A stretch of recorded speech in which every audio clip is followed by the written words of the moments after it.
Who was Plato really? Welcome to Collapse, where history comes to life and each video immerses you in the destinies of those who have shaped the world. Today, prepare to dive into the monumental legacy of Plato, the visionary thinker who shaped the very foundations of Western thought. Disciple of Socrates, master of Aristotle, he transformed philosophy into a demanding quest for truth, justice, and the absolute. Founder of the Academy, he built more than just a school, a sanctuary of reason, where great debates on the soul, reality, knowledge, and the good were forged. His philosophical imagination, driven by myth as well as by rigor, influenced centuries, from the Church Fathers to Enlightenment thinkers, right down to our modernity still steeped in his ideas. But behind the dialogues and the ideal forms, who was Plato, the man who dreamed of reconciling the world in the spirit? But before embarking on a new adventure, remember to like the video and subscribe to the channel to miss nothing. Thank you and enjoy the journey.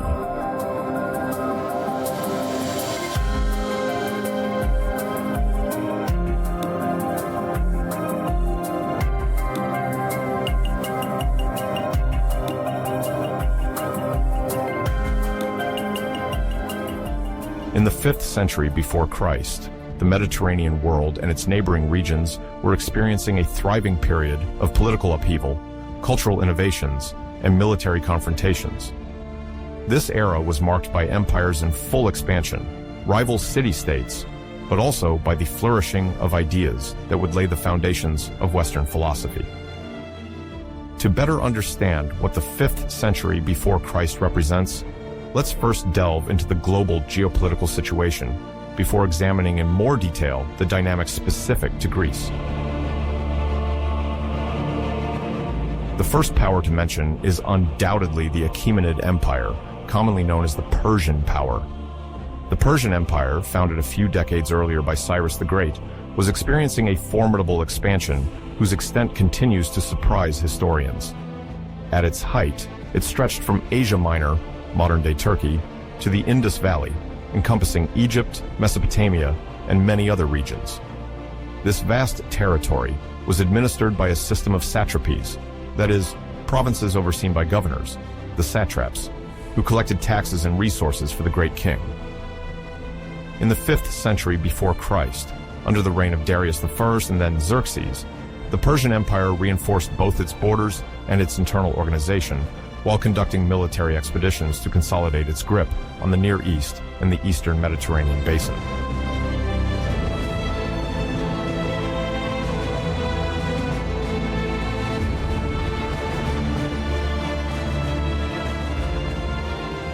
Facing this sprawling empire, several regional power hubs emerged.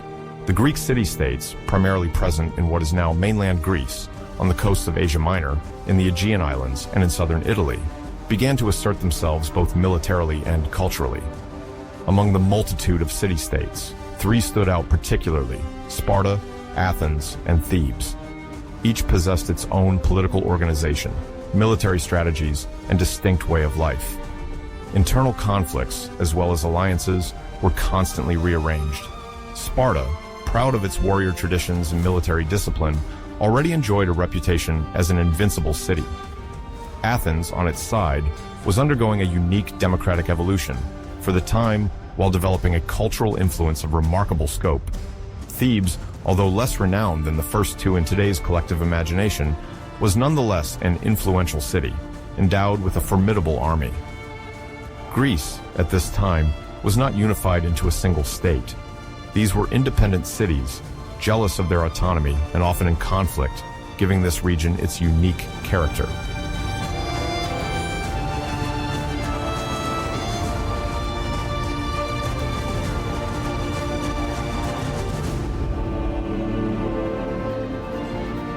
Parallel to this, other civilizations are also experiencing profound upheavals. Egypt, often associated with the golden age of the pharaohs, is under Persian influence at this time. The Achaemenid rulers incorporate Egypt into their vast empire, maintaining a relative continuity in local administration to win the loyalty of native elites. On the other side of the Asian continent, India is about to witness the birth of the Maurya dynasty a few decades later, around 321 before Christ with Chandragupta Maurya, which will establish a solid empire and play a crucial role in the history of the subcontinent. In China, we are in the heart of the Warring States period, between the 5th and 3rd centuries before Christ, which pits several states against each other in a frenzied struggle for domination.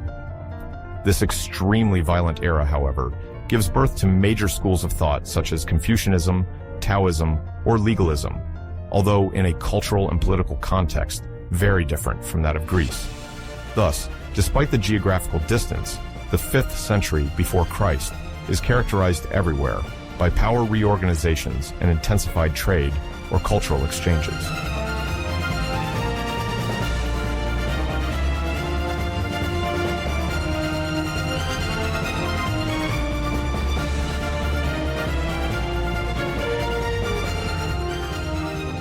Let us now return more specifically to Greece, whose mosaic of city-states proves fascinating in many respects. Each city, whether Athens, Sparta, Corinth, or Thebes, is governed autonomously, has its own laws, and can take various diplomatic directions. The city-states forge ancient rivalries, often linked to geography or mythological heritage, but can also form military alliances. However, the Greeks share certain cultural and religious characteristics. They honor the same Olympian deities, express themselves in dialects of the same language, and sometimes participate in pan-Hellenic gatherings, such as the Olympic Games. Despite this, competition between city-states remains incessant, as each seeks to protect its resources, dominate its neighbors, or ensure its trade routes.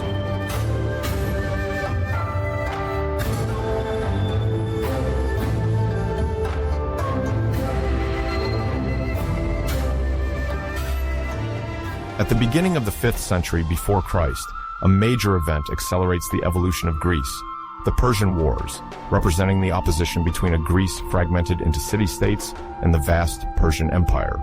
These wars stretch from 490 to 479 before Christ and include several famous battles. The Battle of Marathon in 490 before Christ, during which the Athenian army victoriously repels the first Persian invasion.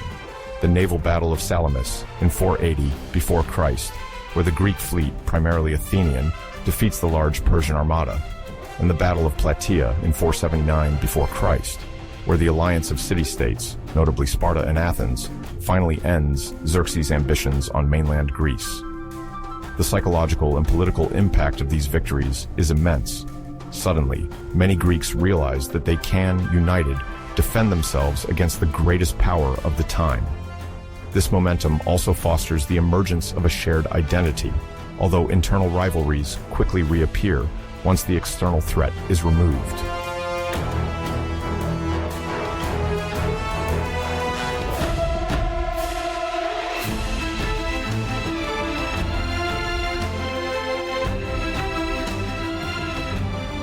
When discussing the 5th century before Christ in Greece, it is impossible not to mention the Golden Age of Athens. This city, buoyed by military successes against the Persians, will experience unprecedented political and artistic growth, symbolized by the figure of Pericles, in power between 461 and 429 before Christ. Pericles implements reforms that strengthen democracy, granting a broader role to citizens in collective discussions and decisions. The Athenian democratic model is very different from contemporary democracies. Only free men, born of Athenian parents, enjoy the status of citizens and can thus participate in the assembly and vote on laws. Despite these limitations, this is an unprecedented advance, sparking lively debates about the legitimacy of popular power. Simultaneously, Athens shines culturally, encouraging the arts, philosophy, and architecture.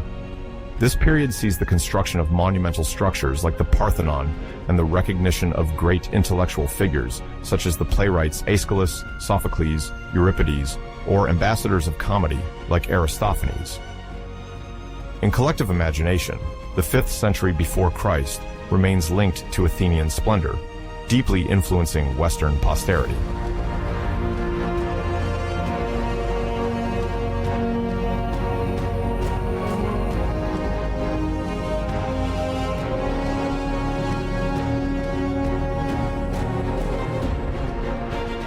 However, by the middle of the century, a new major conflict is looming: the Peloponnesian War between 431 and 404 before Christ. It mainly opposes two blocs: the Delian League, dominated by Athens and its maritime allies, and the Peloponnesian League under the leadership of Sparta, which possesses formidable land power. Tensions between the two cities, fueled by commercial and political disputes, eventually escalate into a prolonged and deadly conflict. For nearly 3 decades, Greece becomes bogged down in this fratricidal war, which considerably weakens the entire region. Sparta ends up victorious, partly thanks to financial support from the Persians, and imposes authoritative dominance over Athens, significantly restricting democracy. However, this Spartan victory proves short-lived. Internal rivalries, public fatigue, and political instability make Spartan hegemony unsustainable in the long run.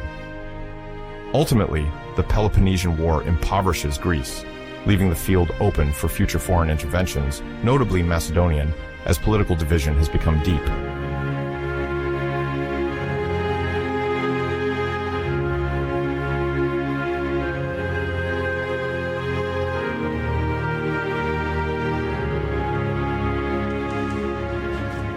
Despite these conflicts, the cultural climate of the 5th century, before Christ, remains dazzlingly vibrant.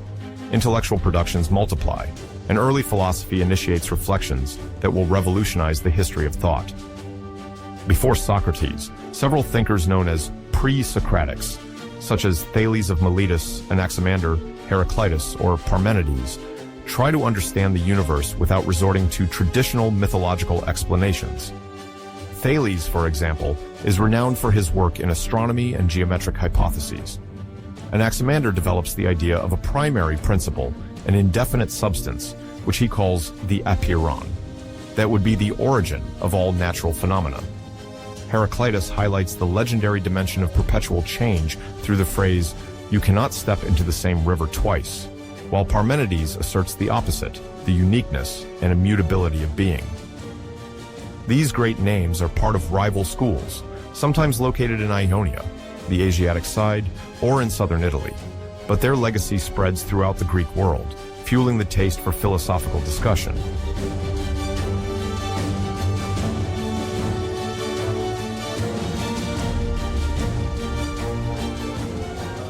Orality occupies a central place in the transmission of this knowledge. Rhapsodes travel from city to city to declaim the Homeric epics and poems. Orators animate political life with their speeches, contributing to the formation of public opinion. The philosophers themselves often teach orally, conducting public or private debates, posing questions, refuting common ideas. At the time, reading and writing certainly exist, but they are not as widespread as they are today. Libraries do not flourish until later, and books in the form of papyrus scrolls remain expensive and often reserved for the elites. Ideas thus circulate greatly through speech, which favors the development of a culture of dialogue, an art of dialectics, where theses and antitheses are confronted in a collaborative or confrontational exchange.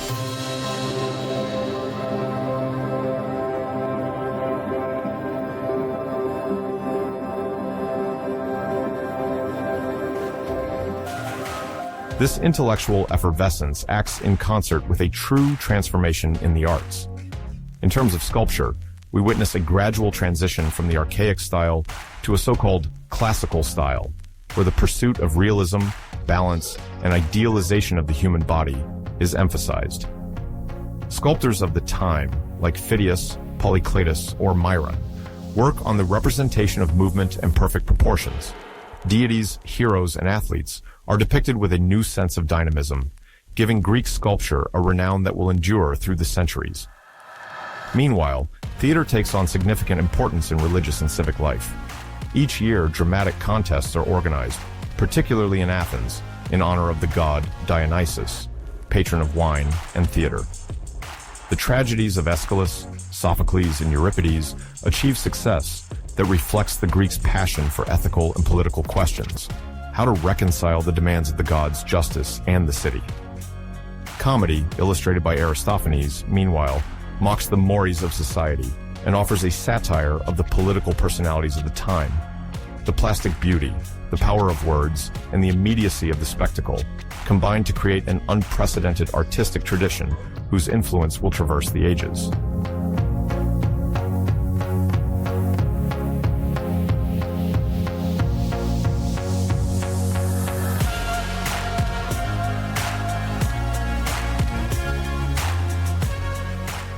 In the center of this intellectual whirlwind is the figure of Socrates, active mainly in the second half of the 5th century before Christ. Although he left no writings, he is reputed for tirelessly roaming the public squares of Athens, questioning his fellow citizens about the meaning of virtue, justice, and the good. His method of questioning, called meutics, consists of helping the interlocutor become aware of their own contradictions in order to lead them to a more rigorous definition of concepts they thought they had mastered. At a time when political and religious authorities are frequently challenged and the experience of debate is becoming widespread, Socrates embodies maximal critical openness. No social status, no privilege, no dogma is safe from his questioning. His presence, disconcerting to many Athenians, will profoundly influence later philosophy and amplify the interest in discussions about morality and civic values.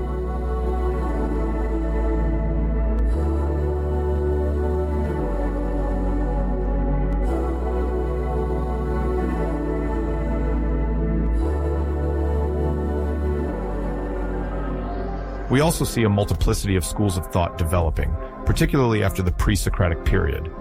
Some specialize in cosmology, exploring the composition of matter and the structure of what is then called the cosmos. Others focus on ethical questions: how to live in the best possible way. What is happiness? What is the place of man in the universe? Such questions take on a particular coloration in a society subjected to recurrent political upheavals and where war is omnipresent. Conflicts, while destabilizing cities, sometimes trigger a quest for meaning, especially since Athenian democracy, as innovative as it is, does not win unanimous approval. Some citizens seek more stable models of government, while others contest political equality or fear the manipulation of the crowd by sophistic eloquence. Amidst this effervescence, Socrates stands out for his refusal to attach himself to a sophisticated current or particular doctrine. He rather exhibits his own ignorance to push others to think better.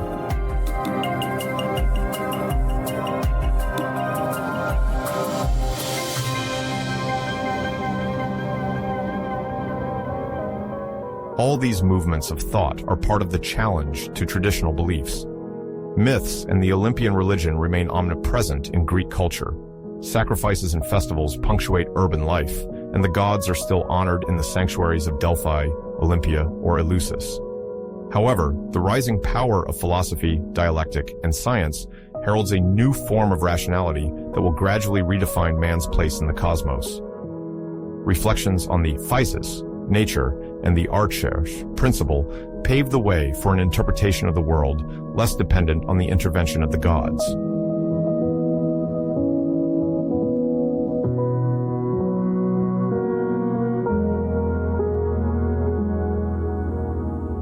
Plato is born in a complex era, at the dawn of decisive changes for the city of Athens and the entire Greek world.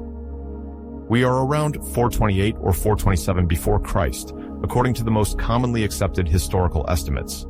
Athens is then not only a powerful and influential city, but it is also a place where ideas, art, and politics mingle in a boiling manner. The victories of Athenian democracy against the Persian Empire at the beginning of the 5th century before Christ have contributed to forging a climate where military success, civic pride, and cultural excellence intertwine. Yet, when Plato is born, this same democracy begins to waver under the weight of internal rivalries and the long Peloponnesian War that will pit Athens against Sparta. In this context, both exhilarating and threatening, the young boy is born into a family of aristocratic lineage, promising a privileged education and a destiny that, from his earliest years, seems already charted.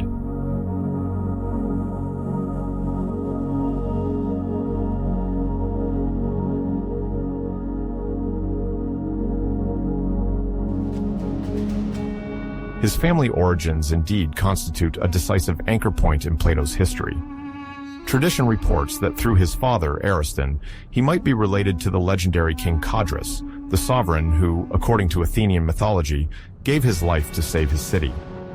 It is also said that Plato is connected on another familial front to the illustrious Solon, the great legislator of the 6th century before Christ, renowned for initiating political and social reforms of considerable scope in Athens.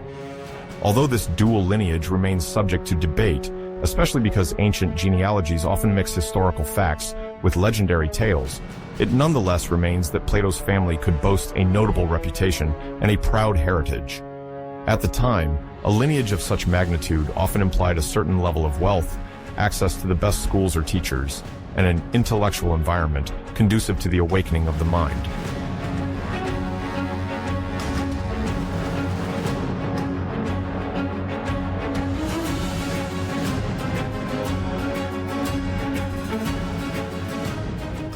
His father, Aristotle, plays a role of traditional authority, but it is especially Plato's mother, Perictione, who draws the attention of historians. She is sometimes described as a woman of character, with a keen understanding of the political issues of her time. Through this maternal link, Plato becomes close to personalities who will lastingly mark his youth and shape his worldview. In a city where orality and philosophical exchanges are already gaining importance, family transmission and the acquaintance of important members of the local aristocracy undoubtedly stimulate the boy's open-mindedness. From his early years, he is prepared for the disciplines in which a young aristocrat must excel: gymnastics, music, and poetry. These subjects form, in ancient Greece, the fundamental foundation of education, as they initiate the future citizen to the harmony of body and soul, the mastery of speech and aesthetics.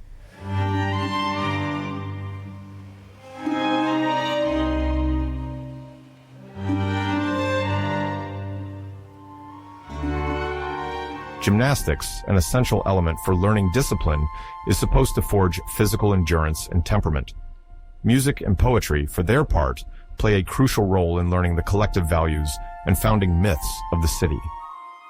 In Athens, the exploits of epic heroes are still sung. The poems of Homer are recited, whose epics, the Iliad and the Odyssey, lull the imagination of all who aspire to glory or wisdom.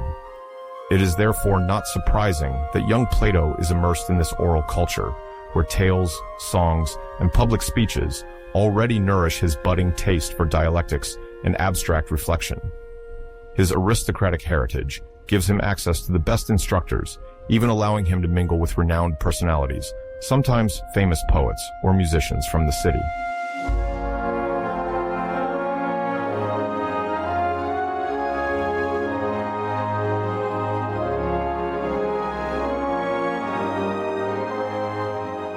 But the peace of a privileged childhood does not erase the troubled political reality that Athens is experiencing. In 431 before Christ, the Peloponnesian War breaks out, a long and arduous conflict mainly opposing Athens and its maritime league against Sparta and its land alliance. The Athenians experience in turn triumphs and setbacks that erode their prosperity and weaken their institutions. It is in the midst of this turmoil that Plato grows up. The war does not confine itself to epic naval or land battles. It gradually saps confidence in democracy, shakes the economy, and causes acute internal tensions. The plague epidemic that strikes Athens around 430 before Christ decimates part of the population, further increasing social distress and anger.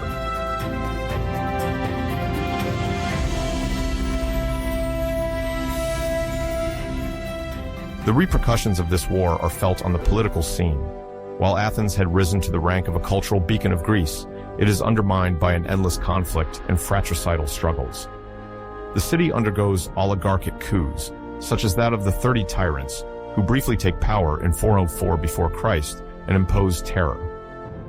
Even though Plato is still relatively young during these events, political instability shapes his view of the city. It is in this cauldron of contradictory ideas, shifting alliances, and endless rivalries that he will later conceive his reflection on justice and the best political system. When institutions become corrupt or vulnerable, the mind is compelled to turn to more stable fundamental principles, whether they be virtue, wisdom, or knowledge as a moral compass.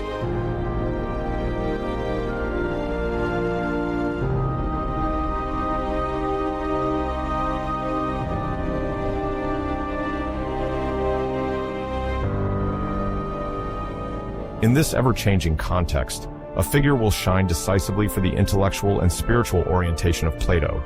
Socrates, the street philosopher, the man who questions everything through the sheer force of inquiry and argumentation. In Athens, Socrates is already known for his unique method. He roams the public squares, questioning passersby, artisans, and politicians, aiming to make them aware of their own flaws or ignorance. Unlike the pre-Socratic sages, who were often interested in the mysteries of nature and the universe, Socrates focuses essentially on man, on the very definition of virtue, on how to live a just life. His influence on the aristocratic youth is strong, as they often seek a new meaning, a new direction, in a city beset by repetitive upheavals.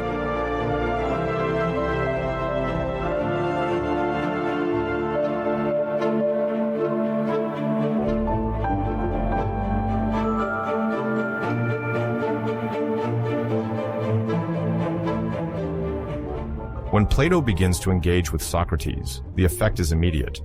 The young man is captivated by the power of a discourse that relies neither on the allure of ostentatious rhetoric nor on the pursuit of empty eloquence, but on the patient quest for truth. He discovers in Socrates an art of questioning capable of shaking the most unshakable certainties. While not formally the direct disciple of Socrates in the sense of an organized school, Plato nonetheless becomes one of those most ardently interested in this unprecedented philosophical approach.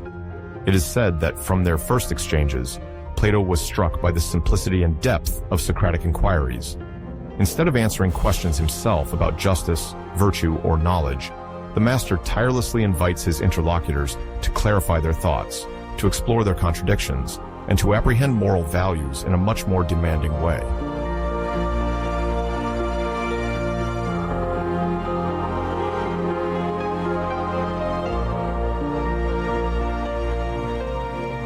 Athens during these pivotal years is a vast terrain for philosophical debates.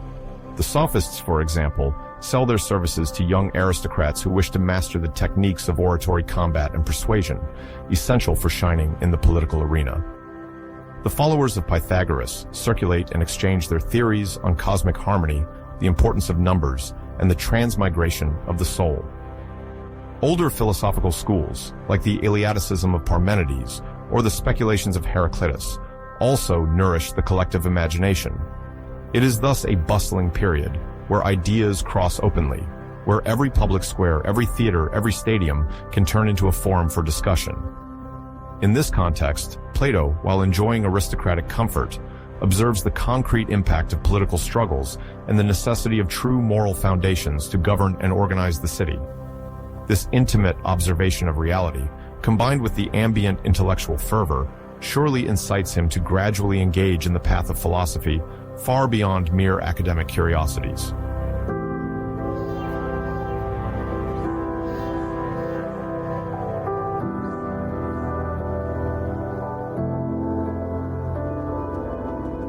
The family unit, moreover, holds a significant place in Plato's orientation. His father, Ariston, is not very well known to us, but he embodies this tradition of honor and accomplishment that characterizes families with a noble lineage. His mother, Perictione, probably participates, if only through the intensity of domestic discussions or through her family networks, in introducing her son to the major political issues of the time. Historians also note that Plato may have been influenced by Critias, or Charmides, two of his maternal uncles, figures engaged in public life but with a controversial path. Critias was, in fact, one of the 30 tyrants, which marks a strong dissonance because Plato grows up in two different currents. On one side, the Socratic pursuit of the common good, and on the other, the example of men in power indulging in less commendable practices. This sharp contrast undoubtedly fuels a quest for moral coherence in the young Athenian, who seeks to understand how to reconcile inherited aristocracy with the question of true justice at the heart of the city.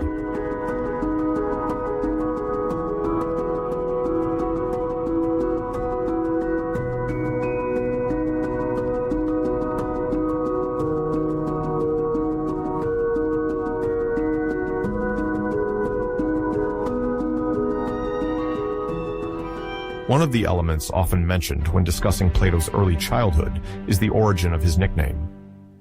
Plato is not necessarily his birth name. Some ancient authors suggest that he was actually named Aristocles in reference to his grandfather, and that Plato, derived from Platus, meaning broad or width in Greek, was a nickname linked to his imposing build or the breadth of his forehead. It is said that he had shoulders broad enough to earn him this nickname, which eventually stayed with him. Others suppose that the reference to broadness echoes the extent of his eloquence or his oratory style, but this hypothesis is less widespread. In any case, the idea of a pseudonym adopted or attributed within the context of sports education is consistent with the practices of the time, as wrestlers and athletes could receive nicknames related to their physical performance. Thus, even before his philosophical work came to light, Plato would have already benefited from a reputation founded on an imposing presence.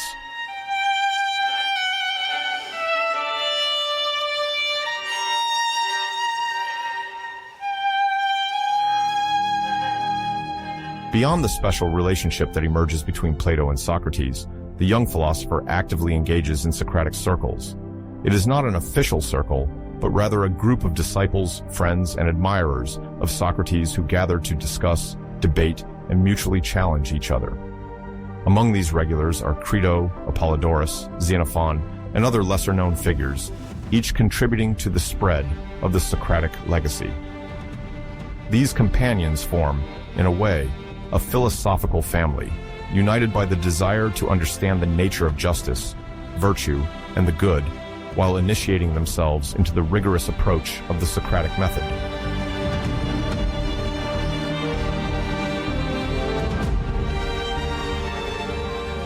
In these gatherings, Plato already stands out for his sharp mind and great oratory skill, nurtured by his literary and poetic studies. It is said that he readily takes part in the debates, seeking not so much controversy as precision in the use of terms. The young aristocratic heir has a way with words. His charm and intelligence stimulate Socrates' other disciples. Gradually, Plato adopts the principles of dialectics, posing a question, proposing a hypothesis to be tested, then examining it logically to detect points of contradiction or inconsistency, before moving toward a new conclusion. These discussions are not limited to political or moral questions. They also encompass reflections on piety, the nature of knowledge, and the understanding of the human soul.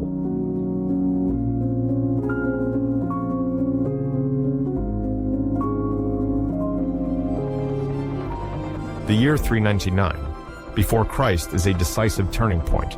Socrates becomes the subject of a sensational trial, accused of corrupting the youth and not recognizing the gods of the city. In this context, several political and social factors exacerbate tensions.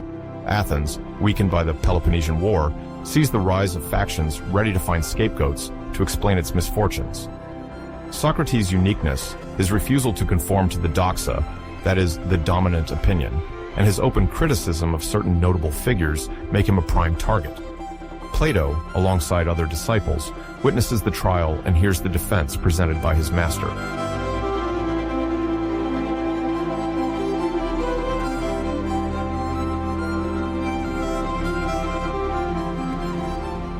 Despite Socrates' proverbial eloquence and philosophical steadfastness, the court condemns him to drink hemlock, a deadly poison. This sentence hits Plato hard. He sees the city he loves turn against the man he respects the most, in a gesture that seems to deny reason and the pursuit of truth. The hours leading up to the execution cast a deep dismay among Socrates' supporters. According to ancient accounts, Plato, being ill, cannot personally attend Socrates' final moments, but he collects testimonies, notably from Phaedo. Emotionally, it is a shock. Plato loses not only an intellectual guide, but also a close friend. Philosophically, this event marks a rupture that he will contemplate for a long time. How can the city choose to eliminate its greatest thinker? What does this reveal about justice, democracy, and the quest for the good?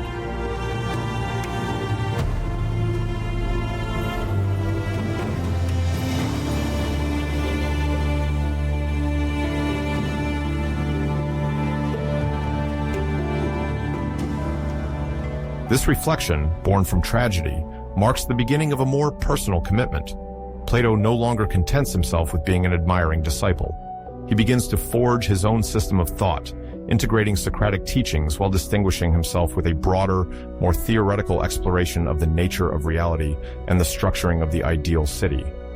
His early writings, including the Apology, will bear the mark of this founding event. They demonstrate a deep respect for Socrates while developing the idea that the unjust death of the philosopher reflects the moral failure of a poorly governed city.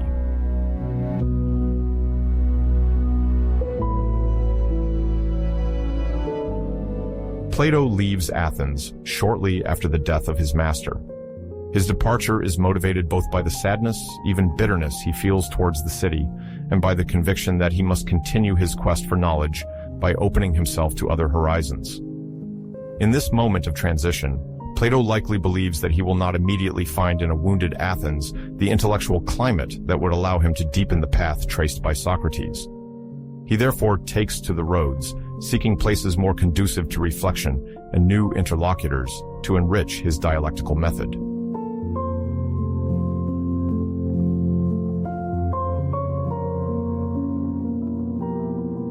The historians of antiquity do not always agree on the exact itinerary of his travels, but the sources converge on a few key stages: Megara, Cyrene, Egypt, and Cyrenaica. In each of these regions, Plato encounters different, sometimes older, currents of thought that expand his understanding of the world. Far from being a mere tourist, he immerses himself in the study of local traditions, dialogues with the philosophers he finds, and compares their approaches to those he learned in the Socratic circle. This journey offers Plato a surprising panorama of the cultural diversity of the time: local polytheism, ancient religious practices, mathematical knowledge, medicine, and even the earliest outlines of speculative thought about the universe.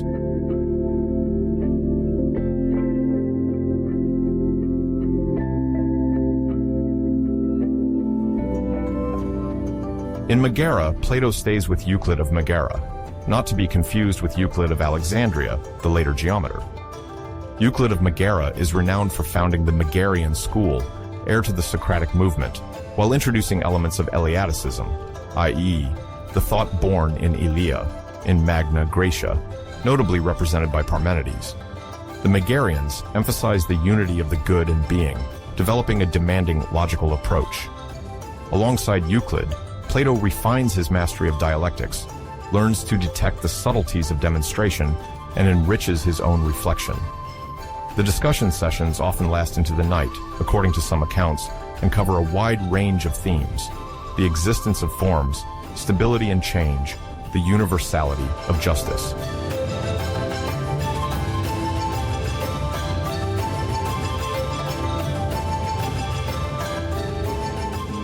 Plato's presence in Megara is not only intellectual, it is also friendly. Euclid, a former close associate of Socrates, shares Plato's grief over the master's death. These moments of reflection and transmission are essential for reuniting the Socratic community scattered after the trial. They also help to forge a common awareness. Athens may be the cradle of democracy, but it remains vulnerable to error and demagoguery. From this experience will emerge Plato's early ideas on the necessity of a solid political education, capable of placing knowledge above passions and partisan interests.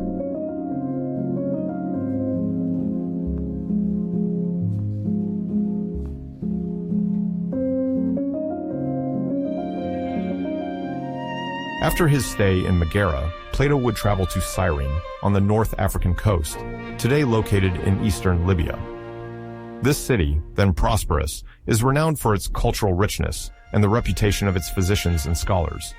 He likely meets Theodorus of Cyrene, a mathematician and philosopher, who introduces him to advanced geometric speculations. In Cyrene, Plato realizes how sciences, particularly mathematics, can serve as a basis for rational reflection that surpasses divergences of opinion. This discovery confirms his belief, already present among the Pythagoreans, that the language of numbers is universal and can constitute a path to elevate the soul towards immutable truths.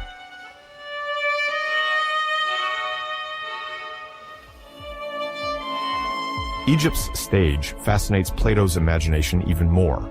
Egypt, with its history spanning several millennia, attracts intellectuals and the curious. Its temples, complex religious traditions, monumental art, and mastery of astronomy inspire admiration.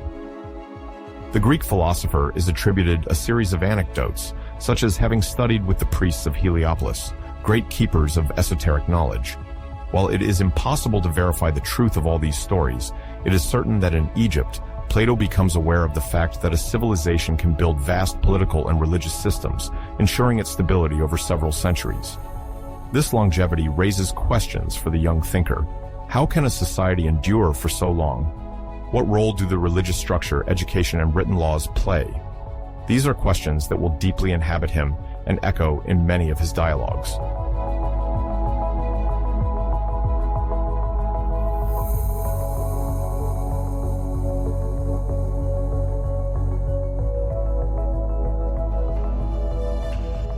Beyond these aspects, encountering different visions of the divine and morality encourages Plato to deepen the notion of ideal.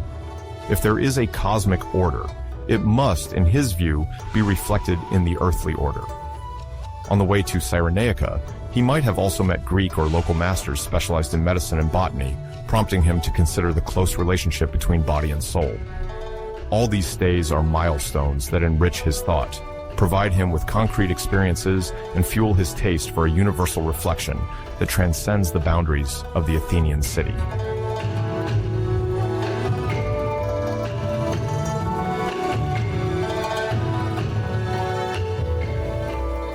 It is during this period of wanderings that Plato writes or refines the first dialogues that have reached us. Among them, we can mention the Apology of Socrates, the Crito, and the Laches. The Apology presents itself as the account of the defense delivered by Socrates before the Athenian court. Plato transcribes the force of his master's argumentation, the firmness of his faith in philosophy, and his refusal of compromise. Even though the text remains partly a literary work, it offers a unique testimony of what Plato perceives as Athens' blatant injustice toward the philosopher.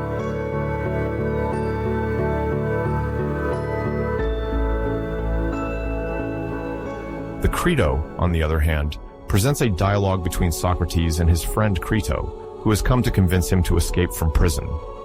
The subject deals with the question of the citizen's relationship to the law. Socrates, believing that escaping would be betraying his own principles, prefers to accept his sentence. Through this work, Plato directly questions the notion of obedience, justice, and civic responsibility. The Laches discusses courage, confronting various definitions, ranging from military bravery to moral strength. Through the warrior example, Plato scrutinizes virtue as a universal quality.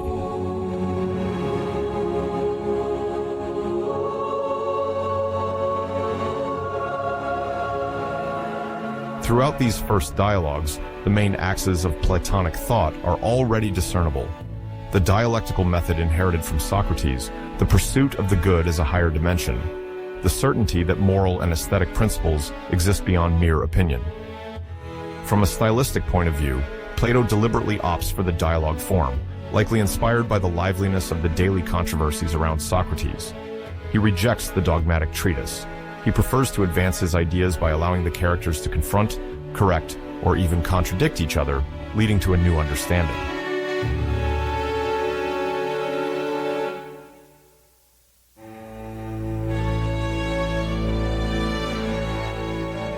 Before Plato, Greek literature already knew multiple genres: epic poetry, tragedy, comedy, historiography, rhetorical speeches. But the systematic use of philosophical dialogue as a distinct literary form is largely Plato's domain. He exploits it for pedagogical purposes. Instead of simply presenting a thesis, he stages characters, often in the first person, who explore the multiple facets of a problem. The objective is twofold.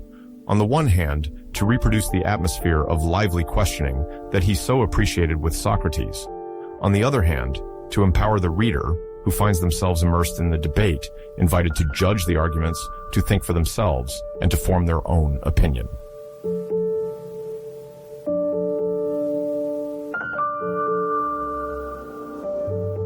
The use of dialogue also highlights the crucial role of refutation in the philosophical approach. For Plato, one only progresses through the meticulous examination of each person's positions. Thus, one character proposes a definition, the other questions, disputes it, and confronts it with other examples. Contradictions reveal themselves, forcing the thinker to correct and refine their thoughts. This method, already initiated by Socrates in his conversations, is elevated to a higher stylistic level in Plato's work. It requires literary talent to maintain suspense, fluidity, and dramatic interest. In fact, the early dialogues possess a freshness and spontaneity that still testify to the enthusiasm of a young author inspired by the example of his master.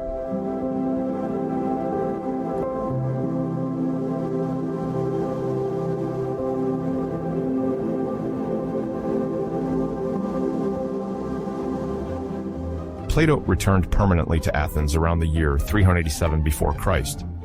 Still deeply affected by Socrates' death, he harbored a profound desire to encourage philosophical reflection and the formation of enlightened citizens capable of governing with virtue. It was at this precise time that he decided to create a place of study where discussion, learning, and the pursuit of truth would be at the heart of the city's intellectual life.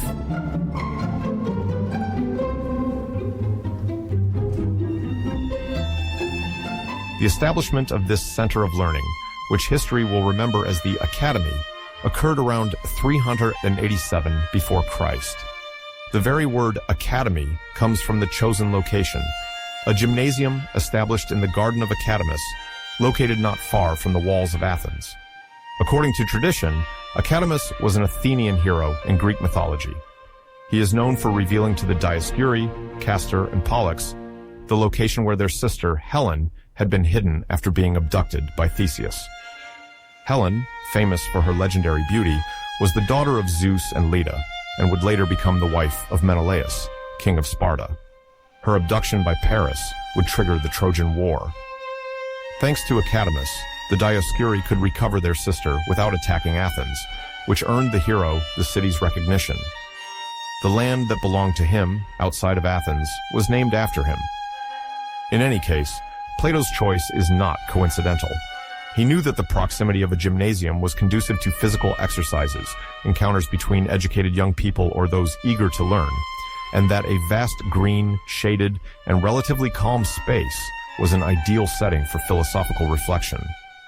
This garden, located outside the city walls of Athens, just over a kilometer from the urban center, provided the necessary distance to foster concentration, while remaining close enough to the city for teachers and students to access it without too much difficulty.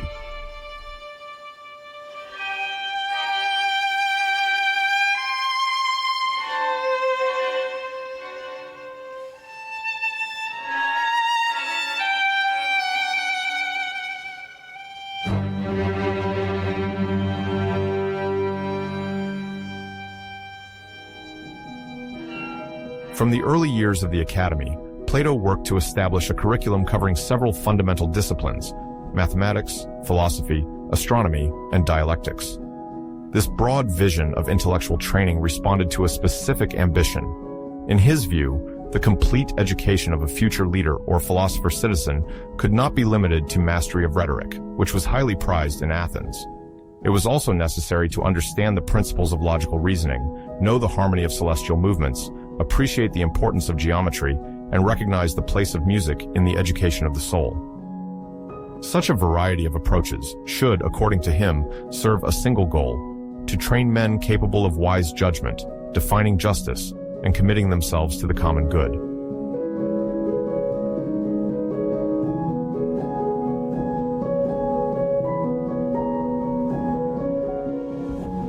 In the city of Athens at the time, the organization of studies was often ensured by private teachers who gave lessons in rhetoric, grammar, arithmetic, or music. The Academy innovated by proposing an institutional framework, directed by Plato, where collective research and critical discussion prevailed. Classes and debates took place throughout the day, generally in the form of lessons followed by question and answer sessions, but also as philosophical walks in the garden. Plato emphasized dialectics, a method of rigorous questioning aimed at clarifying concepts and uncovering contradictions. This tool, inherited from Socrates, became the cornerstone of intellectual activity at the Academy. Students learned to question the nature of justice, beauty, and virtue, while developing a scientific analytical capability applied to mathematics and astronomy.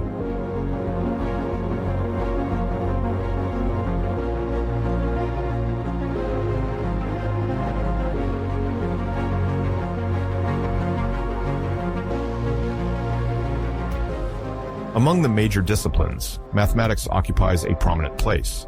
It is within this framework that the famous maxim is disseminated: "Let no one ignorant of geometry enter here."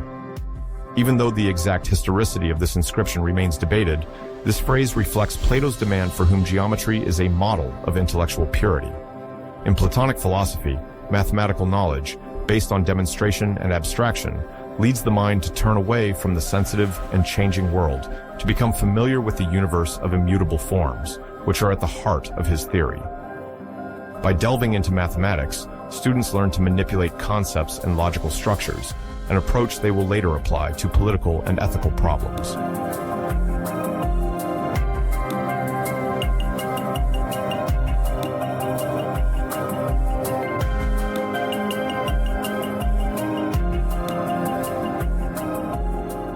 The founding of the Academy quickly attracts an initial circle of students, some of whose names are known. One of the most famous is Aristotle, who arrived very young and stayed there for about 20 years. The audience also includes men eager to better understand Plato's political ideas, young aristocrats aspiring to public careers, and a few curious minds interested in the sciences. Plato demands serious commitment from all these personalities, as well as a willingness to question certainties through the use of reason. Intellectual life at the Academy is punctuated by daily exchanges, during which the master discusses with his disciples but does not impose dogmatic authority. On the contrary, Plato believes that the discovery of truth must pass through critical interaction, refutation, and the search for solid arguments.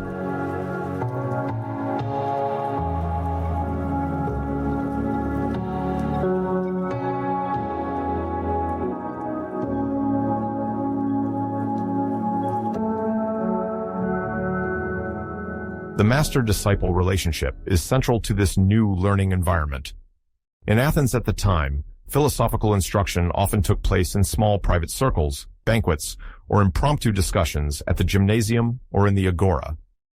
With the Academy, Plato intended to give more depth to this model. Students are not just there to pick up occasional ideas, but engage in a long-term journey marked by several stages of deepening. Plato aims not only to teach precise contents, logic, geometry, ethics, but also to shape virtuous characters. In this perspective, the role of the master is not to transmit fixed knowledge, but to guide the young people in an inner journey. This climate of intellectual companionship reinforces the idea that philosophy is not merely a matter of knowledge, but an art of living, a daily ethic.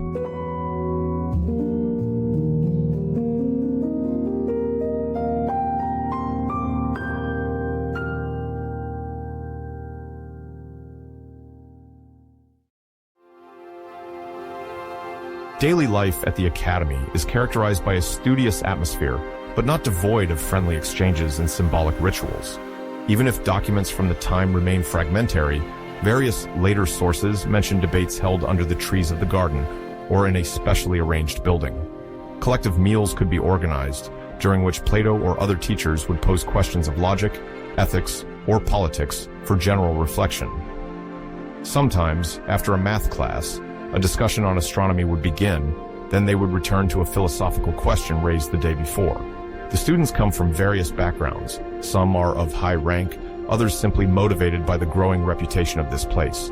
Literary immortalizations of the time highlight the intellectual freedom prevailing. One can challenge the master's ideas, provided they offer relevant arguments.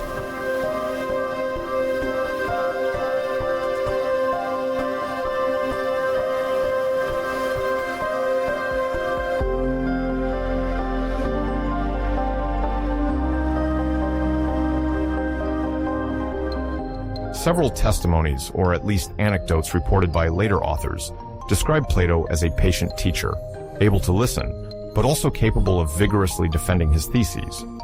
It is said that he often presented his ideas in the form of dialogues, even outside his writings, in order to capture his audience's attention. This method requires constant effort from students, as they are prompted to intervene, formulate hypotheses, and accept being refuted.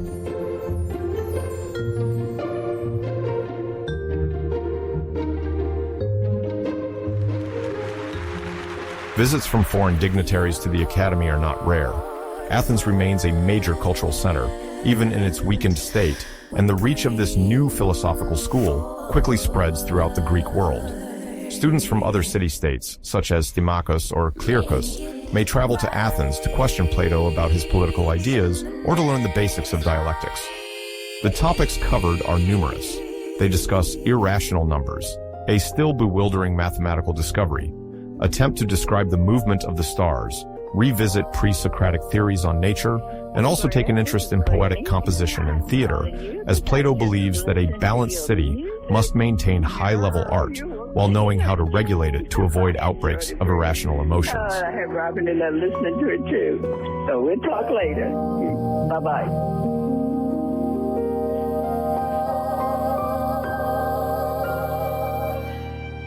In this intellectual ferment, the figure of Aristotle stands out over time.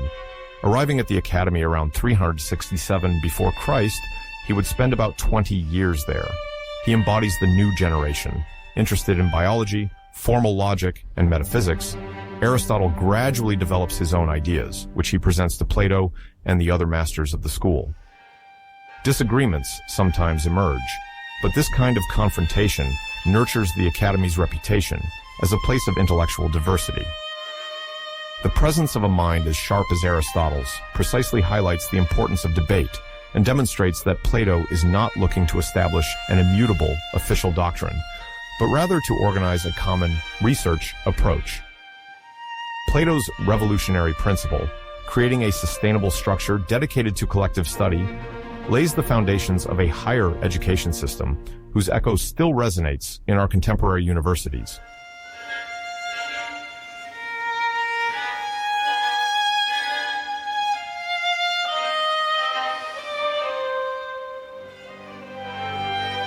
In addition to lectures and dialectics exercises, music and gymnastics remain present at the Academy.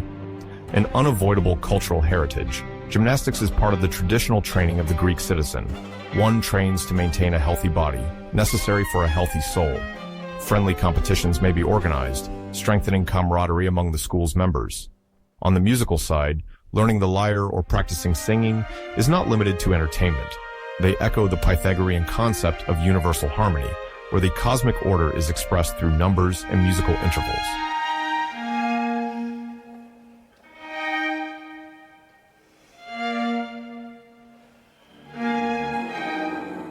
In the middle of the 4th century before Christ, Sicily attracts Plato's attention for both political and personal reasons. Syracuse, the most powerful city in Sicily, is under a monarchic regime often referred to as tyrannical by the Greeks of the time.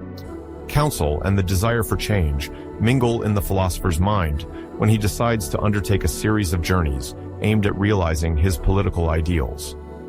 It is crucial to understand the multiple stakes that drove Plato to leave Athens several times, then to endure danger and disillusions in the service of a dream, to guide a sovereign towards virtue and justice in order to establish a model city on a philosophical foundation.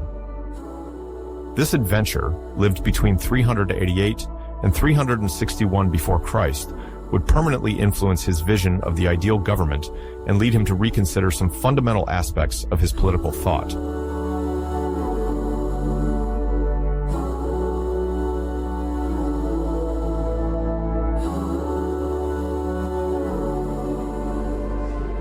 Sicily, located at the heart of the Mediterranean, is at that time a land of covetousness and strategic tensions.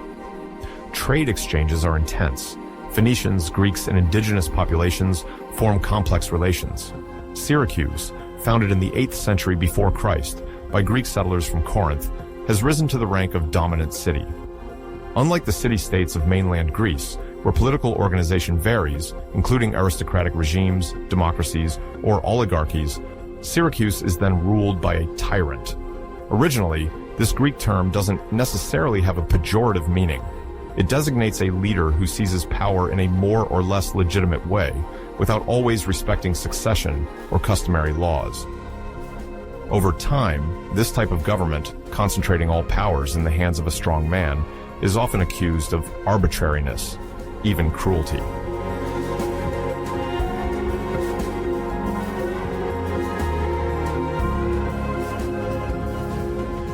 In the history of Syracuse, several figures of tyrants succeeded one another. Dionysius the Elder, who reigned from 405 to 367 before Christ, was one of the most notable. He managed to strengthen the military power of the city, notably by repelling Carthaginian invasions while imposing an authoritarian personal regime. To the Greeks of the time, this ruler symbolized both the possibilities and the excesses of a regime where the people's voice was often kept at a distance. Nevertheless, Dionysius the Elder surrounded himself with scholars, philosophers, and artists, for despite the harshness of his reign, he remained sensitive to the prestige that arts and culture conferred. This ambiguous environment, oscillating between courtly splendor, bloody intrigues, and a desire to appear as a protector of letters, created a unique experimental ground for a political thinker. The prospects of a reform led by a wise man inspired Plato, who perceived an exceptional opportunity to test in situ his conception of a just and enlightened authority.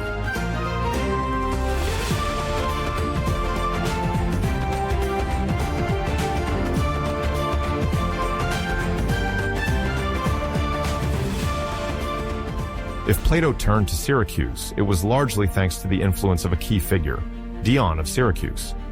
Dion, born into the ruling family circle, was related to Dionysius the Elder. He discovered the writings and teachings of Plato, probably during the philosopher's first visit to the court. Living amid a tense political climate, Dion was captivated by the idea that a city could be governed according to principles inspired by philosophical wisdom. Seeing Plato as a spiritual mentor, he hoped to attract him to Syracuse to advise and instruct the rulers. This budding friendship was one of the main engines behind Plato's successive journeys to the island. Through the discussions initiated with Dion, Plato nurtured the idea of deeply transforming the existing power, convinced that a philosophical education of the rulers could eliminate injustice and arbitrariness. Far from remaining in the background, Dion actively engaged in the political life of Syracuse, at times as an advisor, at times as an opponent, depending on regime changes. His determination to preserve the philosophical influence around the throne played a crucial role in Plato's comings and goings.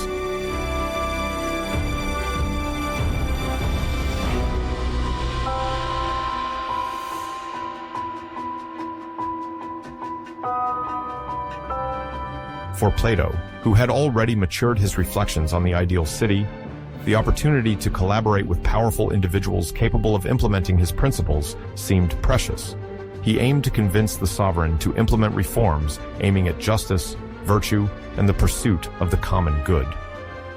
In his dialogues, Plato often mentioned the dangers faced by a city governed without wisdom. The ignorance or greed of a statesman can bring about corruption and chaos. However, if the holder of power is a philosopher, or at least surrounded by good advisors, then the city has a chance to prosper in fairness.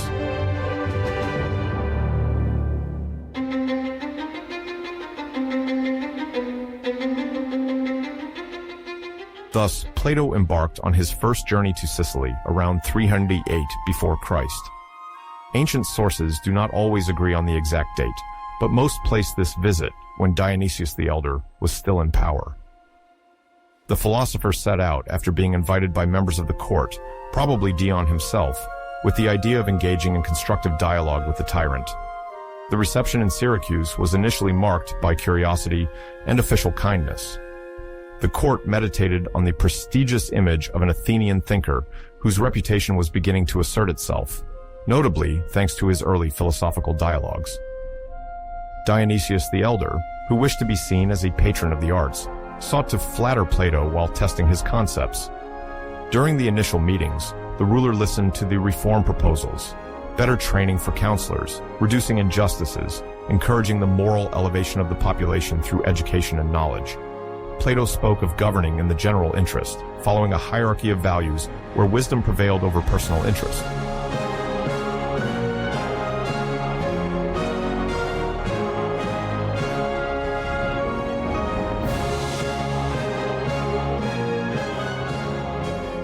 However, nothing goes exactly as planned.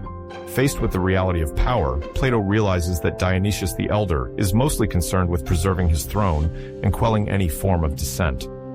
The philosophically inspired advice is perceived as either too abstract or, conversely, too dangerous for the stability of the regime. Quickly, a chasm grows between the ideal maintained by Plato and the concerns of a monarch accustomed to force. Disillusion sets in, exacerbated by the opposition of courtiers who fear that a shift towards philosophy might limit their privileges. In this atmosphere of suspicion, Plato understands that it is difficult to convince an established tyrant to break with his methods. Tensions culminate to the point that he must leave Syracuse precipitously, disappointed by the inflexibility of Dionysius the Elder and aware of the danger he faces at court.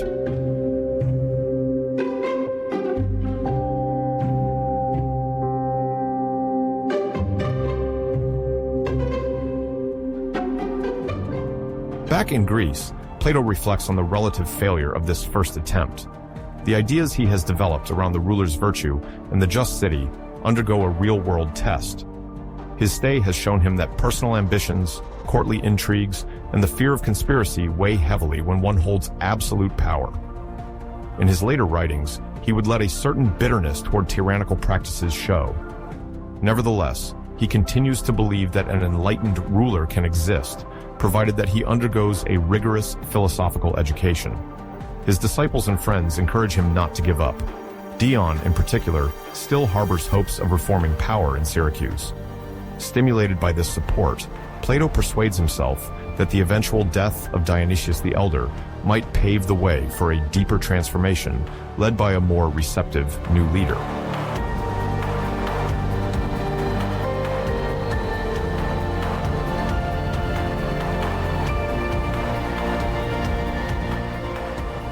When Dionysius the Elder dies in 367, before Christ, his son Dionysius the Younger inherits the throne.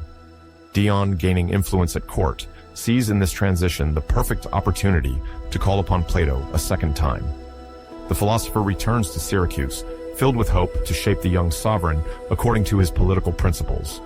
He intends to rely on his friendship with Dion to work towards establishing a tempered and more just monarchy. At first glance, Dionysius the Younger shows initial interest in Platonic thought. He welcomes the philosopher, listens to his discussions on virtue and justice, and seems willing to follow regular instruction.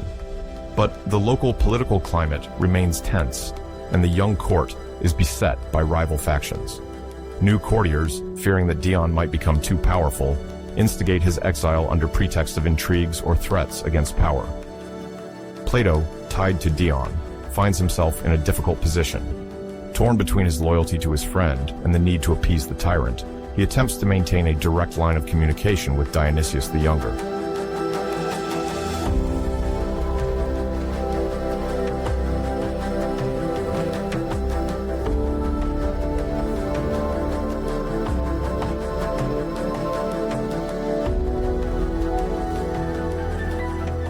Yet the idyll quickly turns sour. The reforms desired by Plato, which require a long time and the establishment of rigorous education, displease those aspiring to solid and immediate authority. Dionysius the Younger is easily swayed. Flattered by the idea of being a philosopher king, he is torn between the intellectual allure of wisdom and the reality of retaining power. Courtly maneuvers incite him to be wary of Plato, seen either as too close to Dion or as a foreigner sowing discord. A break occurs, and Plato, under increasingly close surveillance, cannot easily leave Syracuse. Despite this, he manages to distance himself, but remains bound by a promise to return if Dionysius agrees to implement a more serious philosophical study program. Thus occurs the third journey in 361 before Christ. The philosopher makes a final attempt to work with Dionysius the Younger, who has promised to recall Dion and cooperate more fully. Sadly, these promises are not kept, and the situation worsens. Plato finds himself amid more intense internal quarrels than ever, where rancor, jealousy, and fear of conspiracy reign supreme. The atmosphere is deleterious. The relationship with Dionysius deteriorates definitively, and the philosopher barely manages to leave Syracuse alive.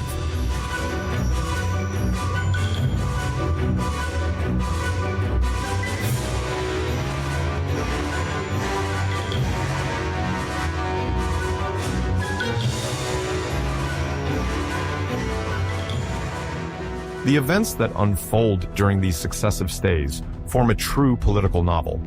The supporters of Dion, ousted and exiled, plot to overthrow Dionysius the Younger, while other courtiers flatter the tyrant, encouraging him to distrust Plato. portrayed as a foreign manipulator. Ancient accounts describe these periods as a whirlwind of intrigues, marked by secret letters, ephemeral alliances, and accusations of heresy against anyone who proposes uncontrollable ideas. Plato, eager to establish a studious and moral climate, is regularly embarrassed by a hostile and belligerent environment. The disputes become more embittered, and it is said that the philosopher was sent under good guard several times to prevent him from fleeing the court of Syracuse or preparing a plot. According to some sources, this control of Plato sometimes borders on disguised captivity, which reflects the philosopher's extreme vulnerability in foreign lands. Despite his prestigious status, he does not enjoy the freedom of speech he would have had in Athens. Dion's interventions, often absent or discredited himself, fail to sustainably calm the situation. Ultimately, the hopes for profound change fade, and Plato must admit that it is impossible for him to transform a tyrant into a philosopher king with arguments alone.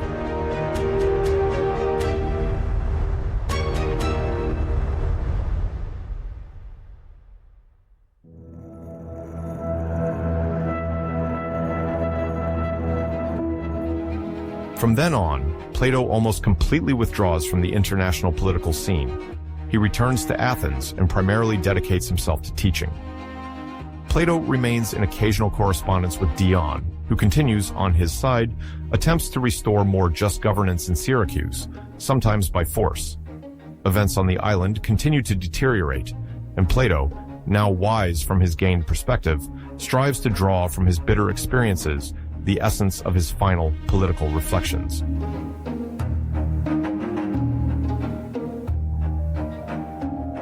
When one approaches Plato's work, one discovers a series of dialogues that stand out for the richness of their themes and the liveliness of the exchanges depicted within. We will explore the main dialogues of Plato considered as his major works. The Republic, whose original title in Greek is Politeia, is among Plato's most famous works. Although it is always difficult to precisely date its composition, historians and philologists often agree to place it in the middle of Plato's career, around 380 before Christ. The Republic often opens with a central question: what is justice? It is around this issue that Plato constructs an ideal city, intended to illustrate his view of justice and virtue. In its pages, he presents different characters, Socrates being at their head, who discuss and debate the best way to establish a stable and just political order. The pillars of this Platonic project rest on several elements: the education of future leaders, the specialization of tasks, and the social hierarchy.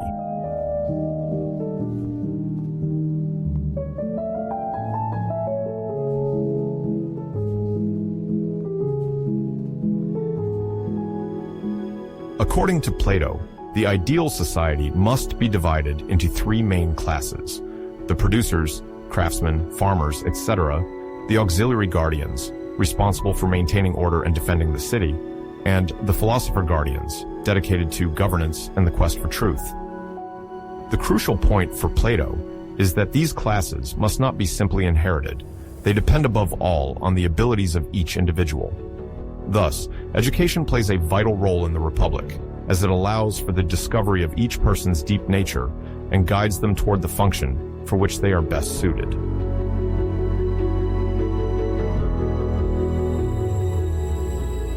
In Book 7 of the Republic, Plato presents one of the most famous metaphors in Western philosophy, the allegory of the cave. In this imaginary tale, he describes prisoners chained at the bottom of a cave, turned toward the wall, perceiving only shadows cast by objects. These shadows constitute their entire reality until the day one of them manages to break free, leave the cave, and behold the sunlight. This metaphor illustrates the task of the philosopher who, moving from ignorance to knowledge, gradually ascends toward full truth. Plato thus emphasizes the difficulty and necessity of philosophical education, while also showing that the philosopher, once returned among his peers, encounters the incomprehension or mistrust of those who still believe the shadows are reality.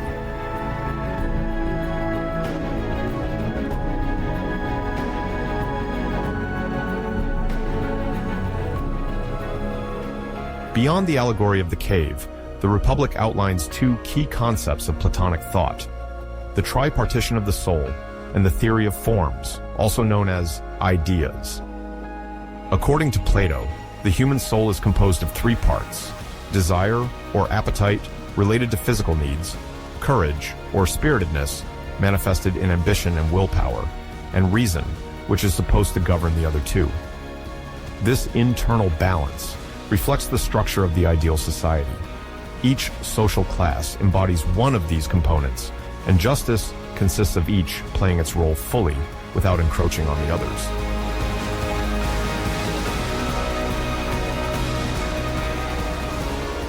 The theory of forms, on the other hand, posits that beyond the changing material objects, there exist immutable realities, the forms, which are the absolute models of things. For example, all beautiful objects partake in the form of beauty, and all just acts partake in the form of justice. The philosopher must therefore turn towards these higher realities to guide his actions and gain true knowledge.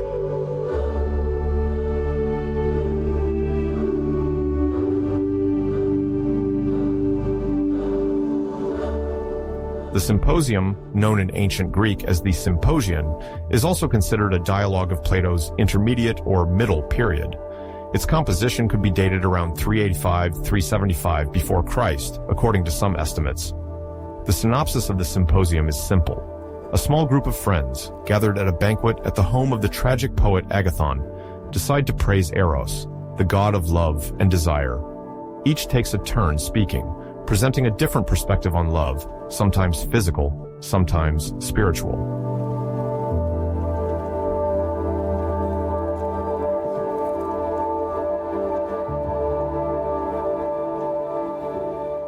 Among the speakers are illustrious characters such as the physician Eryximachus, the playwright Aristophanes, Agathon himself, and of course, Socrates. This diversity of viewpoints gives a particular richness to the dialogue, which explores the multiple facets of the feeling of love: carnal desire, affection, aesthetic wonder, and the quest for the divine.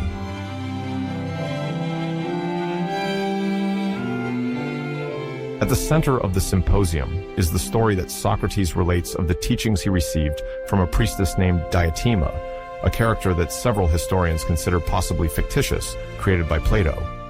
Diotima teaches Socrates that love is neither a god nor a mortal, but a demon, that is, an intermediary being between humans and gods.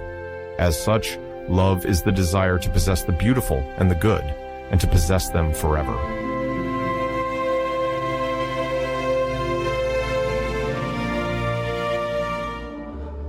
Plato then describes what is called the ladder of love. The individual first learns to love physical beauty, then turns towards the beauty of the soul, then towards the beauty of ideas, until finally contemplating the absolute beauty, this perfect form that transcends all material representations. This spiritual journey, moving from the particular to the universal, characterizes the philosophical approach as Plato conceives it.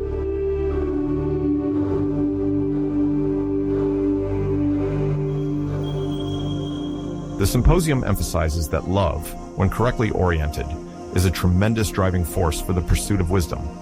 If, at first, a person is attracted by ephemeral beauties, bodies, youth, etc., they can, through intellectual effort and contemplation, rise towards higher realities. At this stage, love transforms into a love of knowledge, a desire for truth, and leads the soul toward a broader horizon. It then surpasses the simple interpersonal relationship to become a desire to unite with what is most noble, beautiful, and enduring, the form of beauty itself, the form of good itself.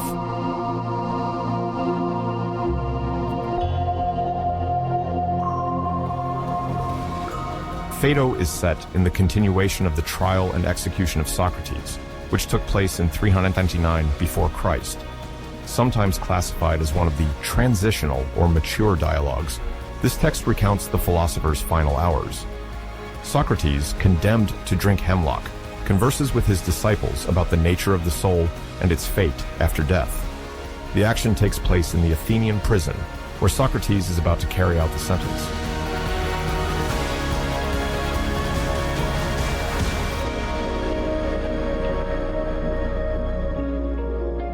Throughout the pages, Plato portrays a serene Socrates, convinced that death is not the end of everything, but rather the access to a better world where the soul, finally freed from the body, can reach pure truth. The dialogue is interspersed with arguments in favor of the immortality of the soul, such as the theory of recollection, according to which knowledge is a memory of a past activity of the soul, or the argument of the soul's simplicity, which would make it incorruptible.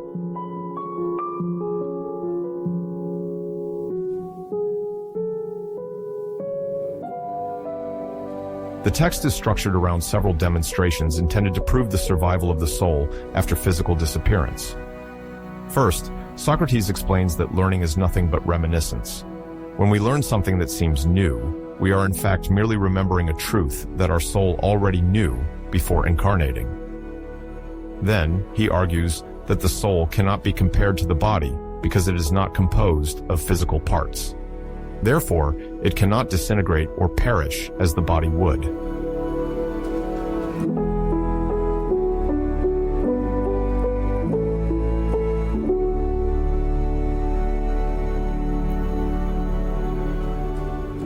This staging of Socrates' final moments particularly illuminates the Platonic approach to philosophy.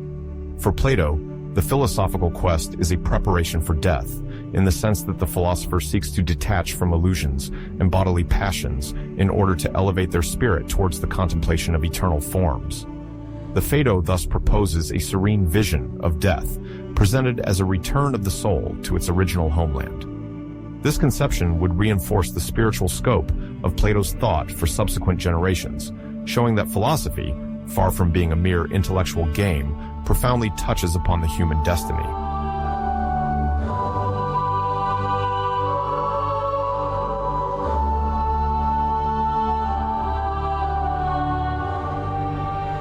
The Timaeus, written after several other dialogues, is distinguished by its essentially cosmological character. In it, Plato describes, through the character of Timaeus of Locri, the creation of the universe, the arrangement of the stars, and the place of souls within this ensemble. Rather than being content with political or moral questions, Plato is interested here in the organization of the cosmos, which he considers a living and rational organism. He introduces the figure of the demiurge, a kind of divine craftsman who shapes the material world from eternal and immutable forms.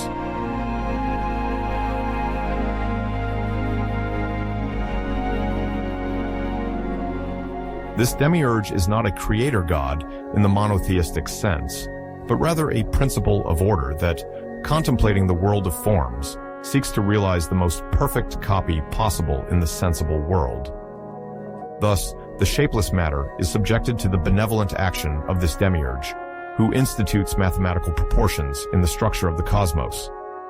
The stars, the earth, animal life, and, by extension, man, all fall under the same principle of harmonious organization. The Timaeus and the Critias, conceived as two parts of the same story, though the Critias remains unfinished, also contain the legendary evocation of Atlantis. Critias, the name of a friend of Plato and a character in the dialogue, recounts how a powerfully organized island, Atlantis, once confronted ancient Athens before being swallowed by the waves. While this account continues to provoke many interpretations, it is sometimes seen as an allegorical critique of excess, hubris, and political corruption. Others have sought traces of a vanished prehistoric civilization in it.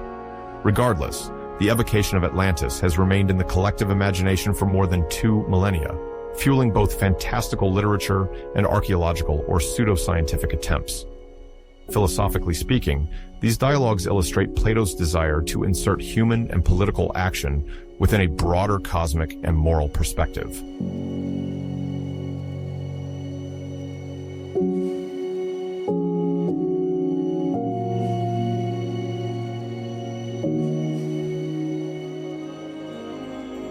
The laws, nomoi in Greek, likely written in the last years of Plato's life, offer a more realistic and pragmatic view of political organization than the Republic did.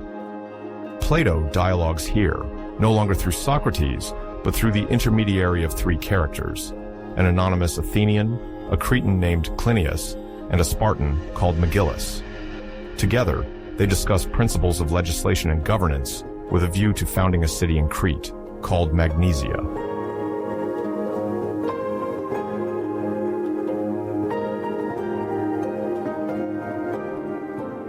In contrast to the ideal city of the Republic, which was governed by philosopher kings, the Laws describes a more concrete legal system, capable of being applied to an existing community.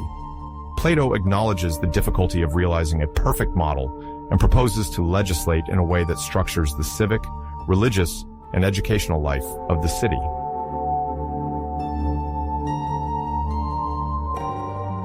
Over the course of the dialogue, Plato sets out numerous rules concerning property, marriage, the education of children, the place of women, religious practices, and social life. He prescribes, for example, very detailed laws on the training of young people who must learn music, gymnastics, and mathematics to become virtuous and responsible citizens. On the religious level, the laws suggest maintaining worship of the gods and severely punishing impiety in order to preserve the cohesion of the city. Plato believes that shared beliefs and community celebrations strengthen the sense of belonging and reduce the risk of dissension. Although this dialogue is less speculative than the Republic, it nonetheless reflects Plato's obsession with political stability and the pursuit of a just life.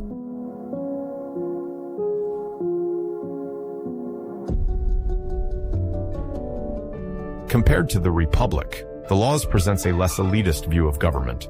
Plato acknowledges that it is difficult to have pure reason prevail among all citizens, and that social life must therefore be structured by written laws and authorities ensuring their enforcement. He no longer proposes here to entrust sole power to philosophers, but rather wishes to establish a set of rules enabling inhabitants to strive for virtue. The figure of the philosopher guardian, so central in the Republic, gives way to an enlightened legislator who organizes the city according to principles of moderation and justice.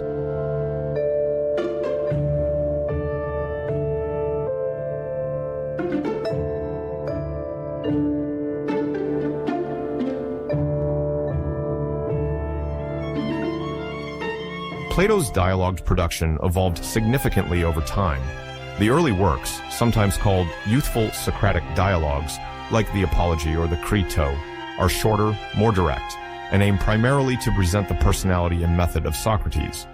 The dialogues from the Middle Period, like the Republic or the Symposium, introduce more elaborate myths and asserted philosophical theories, such as the theory of forms or the tripartite structure of the soul. Finally, the later works, like the Laws, the Timaeus, or the Critias, adopt a more systematic tone, sometimes more arid, and explore a variety of subjects, from cosmology to politics, ethics, and theology.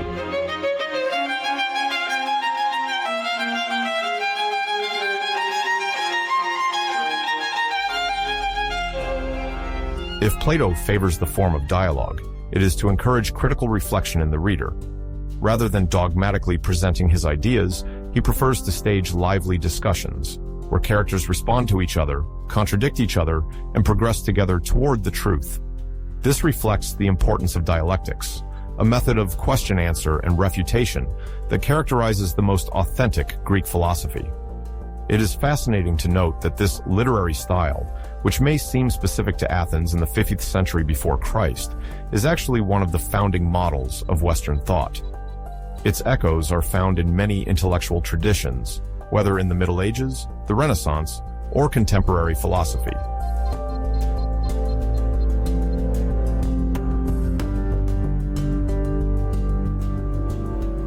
During Plato's later years, the Academy solidified its position as one of the most active centers of teaching and debate in the Greek world. This school was not merely a place of philosophical transmission. Mathematics, astronomy, logic, politics, and music were also studied, following the educational principles and methods dear to Plato. The Gardens of Academus, located on the outskirts of the city, thus offered an environment conducive to discussions, demonstrations, and community life. The Athenian master was convinced that this space favored intellectual and moral progression. Disciples could freely confront their arguments while respecting the Socratic heritage of dialectics, that is, the art of methodical questioning.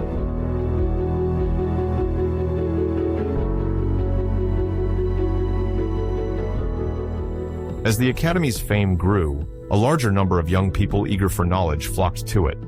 Some even came from distant territories, attracted by Plato's reputation and the promise of rigorous teaching. This enthusiasm made the Academy not only a place of study, but also a true incubator for future important figures in philosophy and science.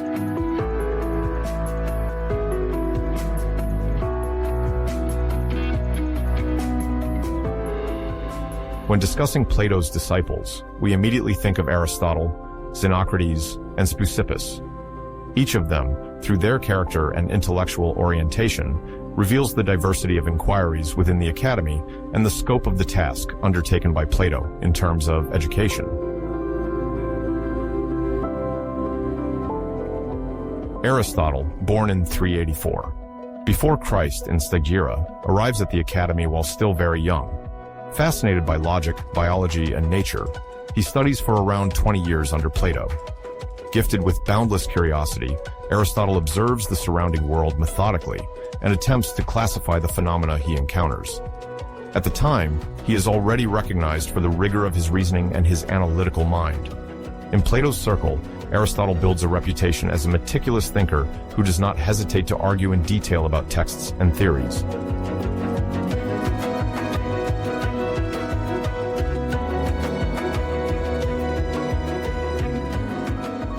Socrates, probably born around 396 before Christ in Chalcedon, is distinguished by a more discreet temperament, but nonetheless inclined towards metaphysics and morality. He is particularly interested in the question of numbers and how mathematical harmony can inform us about the structure of reality. For him, Platonic teaching includes a more mystical aspect, rooted in the idea that numbers and geometry reveal the deep fabric of the cosmos.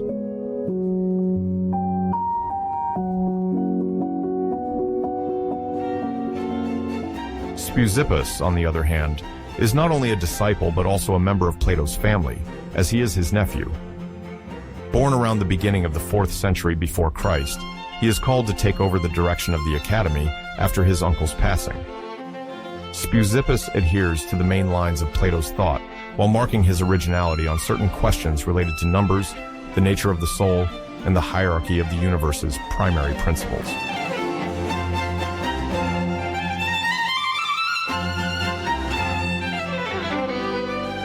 The interaction between Plato and his disciples contributes to the vitality of the Academy. Plato regularly encourages discussion, verbal jousting, and critical examination of ideas. In return, the students refine their inquiries, write, debate, and thus form the next generation of thinkers. In Plato's era, writing is not yet the primary form of knowledge dissemination. Oral transmission remains essential, and it is in this tradition that the Academy's discussions are rooted. However, a tendency to fix thought in writing is already noticeable, as Plato composes most of his dialogues in the form of fictional exchanges, while some of his disciples also begin to write their own treatises. This dynamic strengthens the group's coherence. Over time, Plato's successors teaching at the Academy spread its influence throughout the Greek world and later beyond, thanks to cultural exchanges with other intellectual centers in the Mediterranean.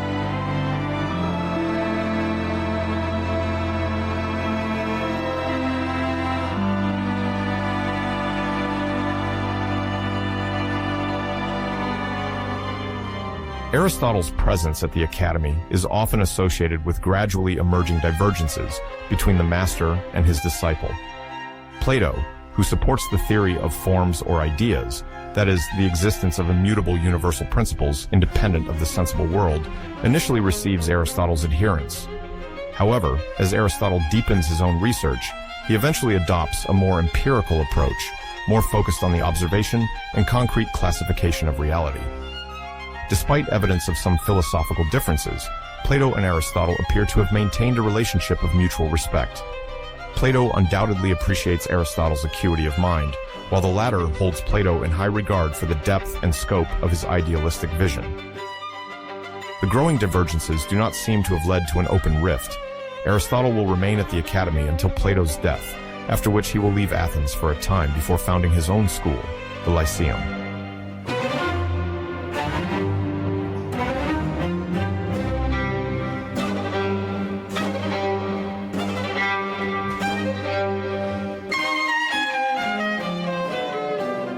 During his later years, Plato also delves into the question of divinity. Within the academy, he regularly discusses the place of the divine in the cosmic order. He develops the idea of a demiurge in some dialogues, an organizing principle that shapes the universe from chaotic matter. His students, like Socrates, become passionate about this concept and attempt to discern its theological implications.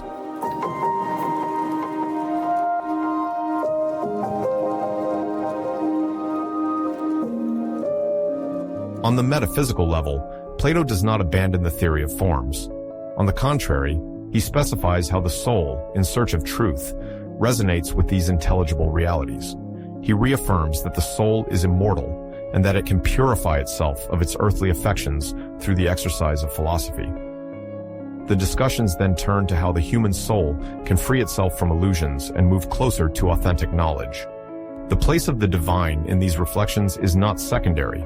Plato suggests that there is a profound link between celestial entities and the rational nature of man. The divine laws, or at least the principles of order that govern the universe, are reflected in the very structure of our mind, and that is why the philosophical quest is both intellectual and spiritual.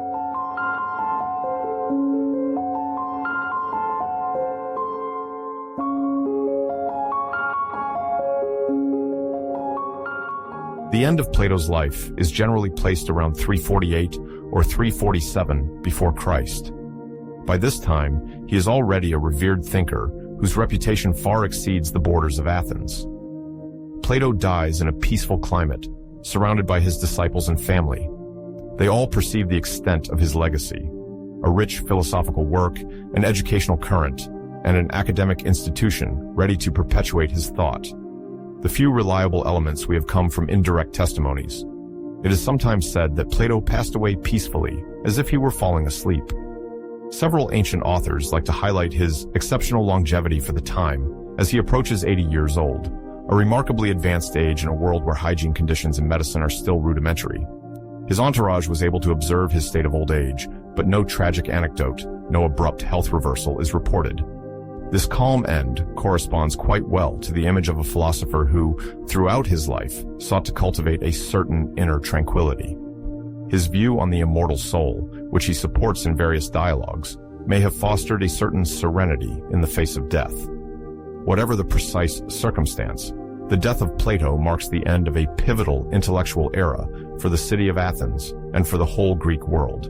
His disciples, led by Speusippus, continue to animate the academy. Aristotle, aware of the importance of his heritage, continues to develop his own research at the Lyceum, while remaining indebted to Socratic questioning and Platonic pedagogy. Socrates, in turn, will preserve the philosophical flame and deepen the metaphysical aspect of the doctrine.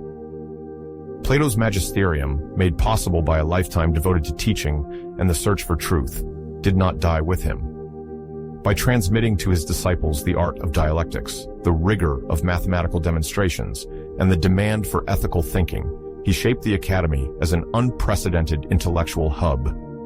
From this source would spring centuries of reflection, inspiring medieval logic, modern science, law, politics, and even our conception of good and truth. In laying the foundations of philosophy as a rational quest, Plato offered our world the tools to think, understand, and hope.